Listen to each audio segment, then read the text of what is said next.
السلام علیکم ورحمۃ اللہ وبرکاتہ۔ دوستو، میں آپ کی خدمت میں آج اپنی دوسری ویڈیو لے کر حاضر ہو چکا ہوں، اور آج سے انشاءاللہ ہم اپنے اسباق کا سلسلہ شروع کریں گے، اور اس دوسری ویڈیو میں پہلا سبق پڑھیں گے۔ اور میں یہ بتانا چاہتا ہوں کہ ہمارا انداز یہ ہوگا کہ ہم سب سے پہلے کچھ قواعد اور کچھ رولز کو پڑھیں گے اور سمجھیں گے، پھر اس کے بعد کچھ مثالوں کو یعنی کچھ ایگزامپلز کو سامنے رکھ کر ان قواعد اور ان رولز کو اور اچھی طریقے سے سمجھنے کی کوشش کریں گے، اور پھر اس کے بعد کچھ تمرینات بھی حل کریں گے۔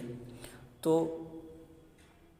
ہم اپنا سبق شروع کرنے جا رہے ہیں، اور اس سے پہلے یہ بھی بتا دوں کہ انشاءاللہ اسباق کے دوران جو الفاظ اردو کے مشکل ہوں گے اس کی ٹرانسلیٹ انشاءاللہ انگلش میں کر دی جائے گی، تاکہ ان بچوں کو بھی آسانی سے سمجھ میں آ جائے جو بچے مدارس میں نہیں پڑھتے ہیں۔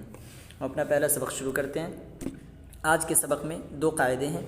پہلا قاعدہ ہے، جس ترکیب سے پوری بات سمجھ میں آ جائے اسے جملہ مفیدہ یا کلام کہتے ہیں۔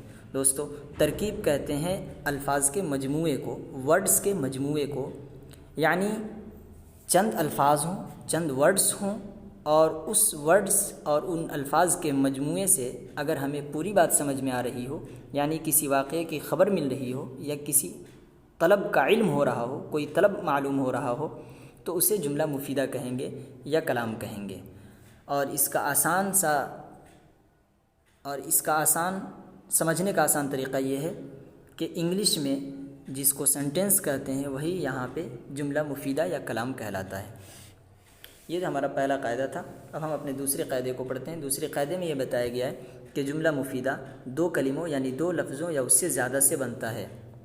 مطلب یہ ہے کہ ہر جملہ مفیدہ کے اندر کم سے کم دو لفظ یعنی دو ورڈز کا ہونا ضروری ہے۔ دو لفظ سے کم یعنی ایک لفظ سے جملہ مفیدہ نہیں بنتا ہے، ہمیشہ ایک لفظ سے زیادہ، چاہے دو لفظ ہوں یا اس سے زیادہ لفظ ہوں، تبھی جا کر کے جملہ مفیدہ بنے گا۔ اور ہر لفظ جملے کا جز ہوتا ہے، مطلب اس جملے کے اندر جو جتنے بھی الفاظ ہیں، چاہے دو ہوں یا تین ہوں یا اس سے زیادہ ہوں، ہر لفظ اس جملے کا جز کہلائے گا۔ اور آگے لکھتے ہیں کہ کبھی ایک ہی لفظ دو لفظ کے قائم مقام ہوتا ہے، اس سے پوری بات سمجھ میں آ جاتی ہے اور وہ جملہ مفیدہ کہلاتا ہے۔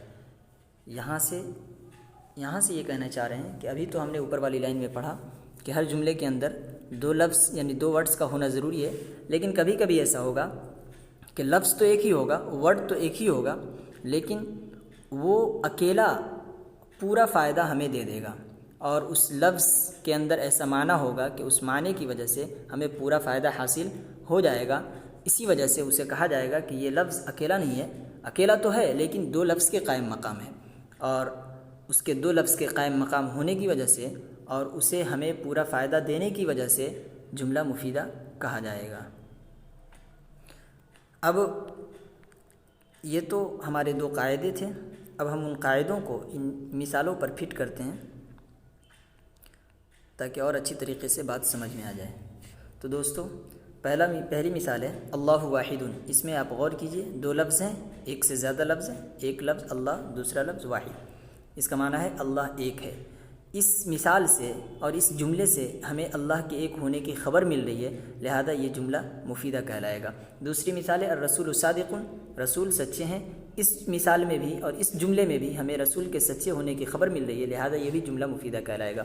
اسی طریقے سے تیسری مثال الرجل ضعیف، انسان کمزور ہے، آدمی کمزور ہے۔ اس جملے کے اندر بھی آدمی کے کمزور ہونے کی خبر دی جا رہی ہے، لہذا یہ بھی جملہ مفیدہ کہلائے گا۔ اسی طریقے سے الولد نائم، لڑکا سویا ہوا ہے۔ الصنم عاجز، بت عاجز ہے۔ اور چھٹی مثال ہے کسر ابراہیم الاصنام، ابراہیم نے بتوں کو توڑا۔ اس کے اندر بھی ہمیں ابراہیم کے بتوں کو توڑنے کی خبر دی جا رہی ہے، لہذا یہ جملہ بھی مفیدہ کہلائے گا۔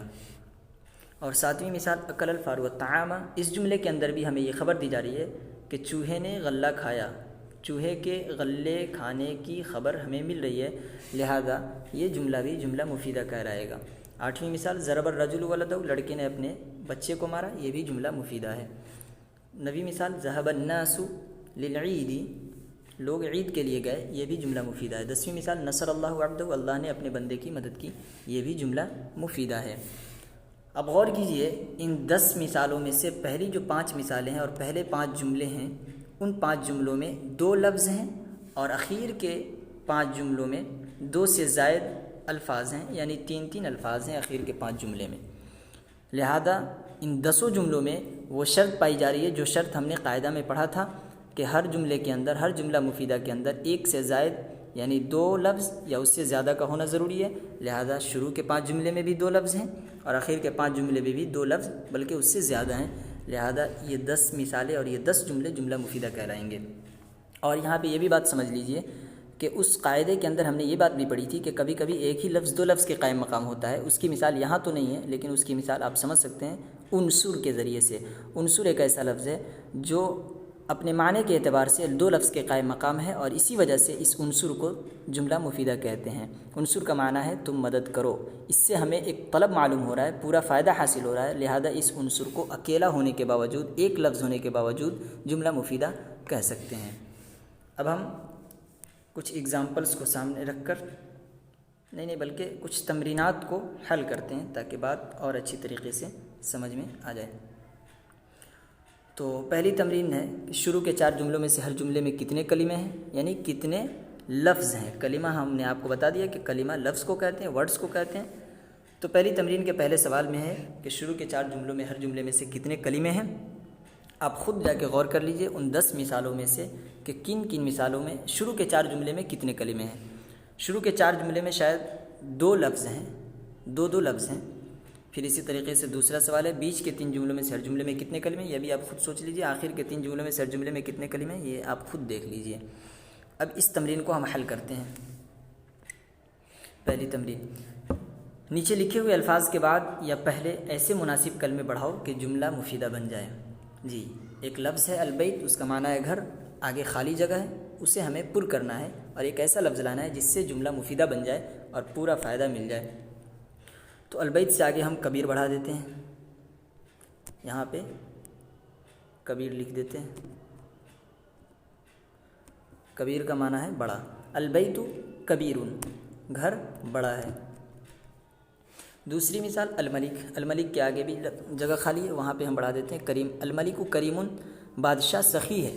تیسرے میں عابدہ سے آگے الناس بڑھا دیتے ہیں، عابد الناس، لوگوں نے عبادت کی۔ المسجد صغیر، مسجد چھوٹی ہے۔ الفار صغیر، چوہا چھوٹا ہے۔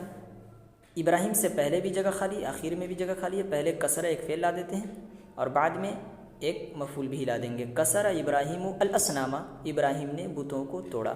دوستو، اس تمرین کے حل کرنے کے درمیان میں نے فعل مفعول بھی کا نام لیا ہے، یہ سن کر آپ کو گھبرانا نہیں ہے۔ انشاءاللہ آگے کے اسباق میں فعل فاعل مفعول بھی اور بھی تفصیلات، دوسرے الفاظ کی تفصیلات، مبتدا خبر اور بھی بہت ساری چیزیں ہیں جو انشاءاللہ دھیرے دھیرے سمجھتے چلیں گے۔ ابھی فی الحال جملہ مفیدہ پہ ہمیں دھیان دینا ہے کہ جملہ مفیدہ کے اندر 2 سے زیادہ یا 2 الفاظ کا ہونا ضروری ہے۔ ایک لفظ سے جملہ مفیدہ نہیں کہلائے، ایک لفظ سے جملہ مفیدہ نہیں بن سکتا ہے۔ اور اسی طریقے سے جملہ مفیدہ کی تعریف ہمیں یاد کرنی ہے، اس قاعدے کے اندر جو دی گئی تھی کہ جملہ مفیدہ اسے کہتے ہیں جو ہمیں پورا فائدہ دے سکے، یعنی جس سے کسی واقعے کی خبر معلوم ہو یا کوئی طلب معلوم ہو۔ تو آج کا پہلا سبق مکمل ہوا۔ ہم آپ سے آپ کی اجازت سے رخصت ہونا چاہتے ہیں۔ السلام علیکم ورحمۃ اللہ وبرکاتہ۔